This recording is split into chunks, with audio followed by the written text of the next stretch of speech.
है ना, लेकिन ये किसके कार्यकाल में हो रहा है?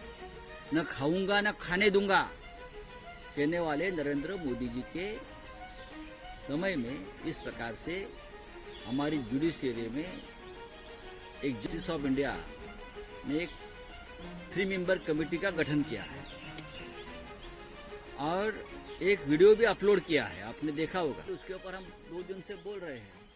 अब चीफ जस्टिस ऑफ इंडिया ने एक 3 मेंबर कमेटी का गठन किया है और एक वीडियो भी अपलोड किया है, आपने देखा होगा। जस्टिस वर्मा के घर में जो कैश मिली है और कैश को आग लगी है, कैश जल गई है, वो एक वीडियो दिल्ली पुलिस कमिश्नर ने भी अपलोड किया है और चीफ जस्टिस ने भी अपलोड किया है। तो बहुत सी बातें सामने आ रही है ना, लेकिन ये किसके कार्यकाल में हो रहा है?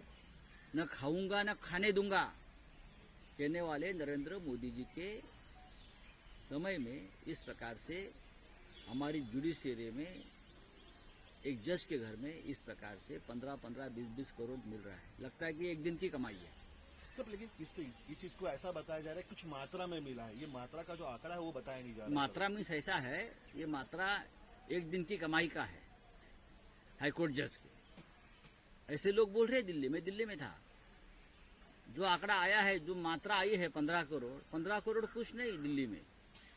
ऐसी भी दिल्ली की अगर ये चर्चा है जुडिशियरी के बारे में तो ये बहुत गंभीर बात है। इसलिए तो मैं कहता हूं कि शिवसेना को न्याय क्यों नहीं मिला सुप्रीम कोर्ट में, उसका कारण ये है, न्याय व्यवस्था दबाव में है और न्याय व्यवस्था भ्रष्ट है। इसलिए हमारे 40 विधायक जिसने 10th शेड्यूल का उल्लंघन किया और पार्टी छोड़ी, उनको प्रोटेक्शन दिया सर्वोच्च न्यायालय और एक घटनाबाह्य सरकार, अनकॉन्स्टिट्यूशनल सरकार को भी समर्थन दिया सर्वोच्च न्यायालय ने। उसका कारण यही है जो कल आपने एक बंगले में जो कैश मिली है, ये कारण है। सर, एक तरफ दिशा सालियान के पिताश्री ने फिर से पिटीशन दाखिल किया है और दूसरी तरफ कल सुशांत सिंह राजपूत केस का क्लोजर। बात ऐसी है, ये भारतीय जनता पार्टी के लोग अपने विरोधियों को बदनाम करने का कोई मौका नहीं छोड़ते। हाँ, ये ढोंगी लोग हैं। क्या है, दोनों केसेस में सीधा रिपोर्ट आया था और जांच हुई थी, आत्महत्या है, सुसाइड है। ये बार हुआ है, फिर भी किसी को पकड़ लेते हैं और पिटीशन करवा लेते हैं।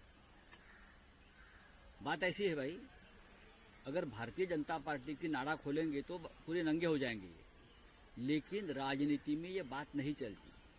कुछ चीजें संभाल कर रखनी चाहिए, खास करके अपनी फैमिली को, किसी के फैमिली को आप राजनीति में और बदनामी के शिकार मत बनाइए। सर, लेकिन इसीलिए राणे साहब कहते हैं कि कॉल किया था उद्धव। कोई कॉल नहीं किया।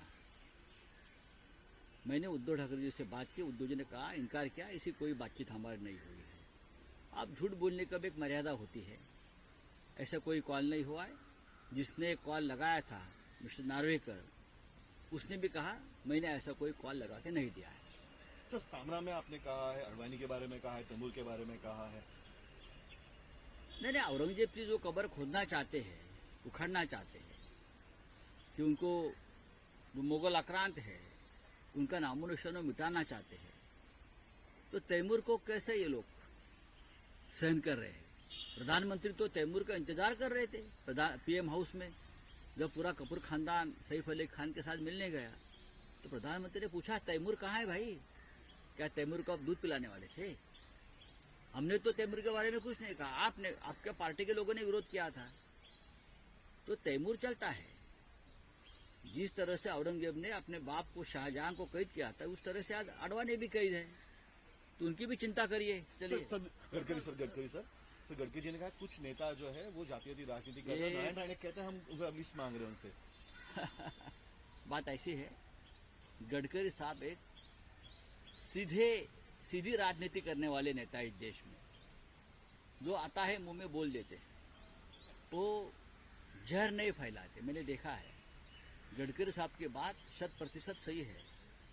इस देश की जनता, इस राज्य की जनता जातीयवादी नहीं है। नेताओं को जातीयवाद चाहिए। नेतागण जहर फैलाना। प्रभातखबर.com, विश्वास वही, रफ्तार नहीं।